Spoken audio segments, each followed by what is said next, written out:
Steg, il y aura un premier station photovoltaïque à Tozeur, mais surtout on soutient aussi des installateurs privés qui installent des installations photovoltaïques sur les toits.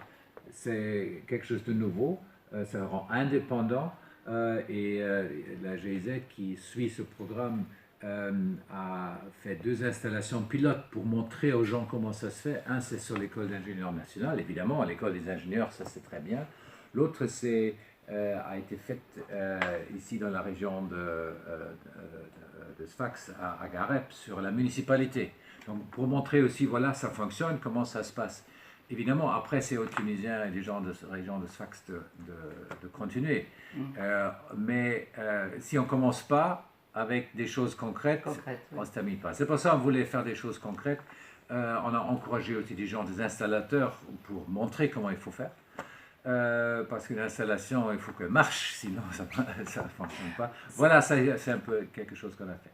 Pardon pour la question, vous avez 3 ans maintenant que vous êtes ici, ambassade d'Allemagne en Tunisie.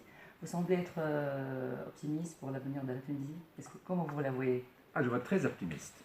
Je sais qu'il y a beaucoup de doutes, beaucoup de discussions, mais je veux dire pourquoi je suis optimiste aussi, surtout pour Sfax. Parce que vous avez une population de gens engagés qui savent quoi faire. Et surtout à Sfax, quand j'ai discuté avec les gens de la société civile, de tout âge, ils ont une vision très claire de comment la région de Sfax peut se développer. Une vision, c'est une chose, la mettre en œuvre, c'est d'autres choses.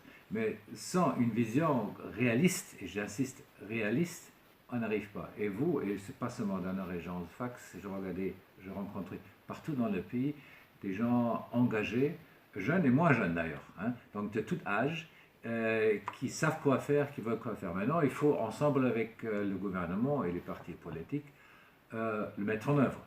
Donc, il y a des discussions diverses, il y a des intérêts divers, mais je sais qu'il y a une vision en Tunisie et je crois, j'ai la comparaison avec d'autres pays dans les régions, et là, vous êtes vraiment sur un bon chemin. Entre Sfax et toutes les autres régions de la Tunisie? Entre Sfax et non, ça aussi, mais dans d'autres régions, dans les pays arabes. Ah bon. Une grande différence. Non, pour les Sfaxiens qui ont les pieds sur la terre. Absolument, absolument. Et surtout, c'est ce qui m'a impressionné, je ne veux pas aller trop au détail, il y a des gens qui ont des visions réalistes.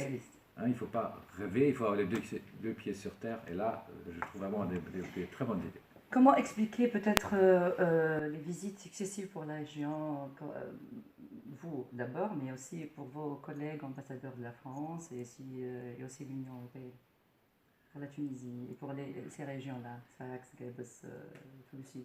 Bon, il y a la Tunisie, si la Tunisie veut se développer, veut se stabiliser, toute la région est inclue. Notre expérience en tant qu'Allemagne, c'est qu'il faut avoir une décentralisation, ça veut dire la responsabilité pour le développement dans des régions, là où les gens habitent. C'est eux qui peuvent décider mieux. C'est dans la constitution tunisienne, c'est inclus, les élections municipales auront lieu, et ça ne doit pas être seulement la théorie, ça doit être mis en œuvre. C'est pour ça, pour encourager aussi nos agences différentes, la GIZ, la KfW allemande et d'autres, il faut être sur place, il faut essayer de voir comment on peut agir. Et mes collègues européens et français et d'autres le voient de la même façon. C'est pour ça il ne faut pas seulement rester à Tunis, mais aussi venir sur place, comme le Premier ministre l'a fait quand il est venu ici. Je crois que c'est des signes importants qu'il faut être suivis.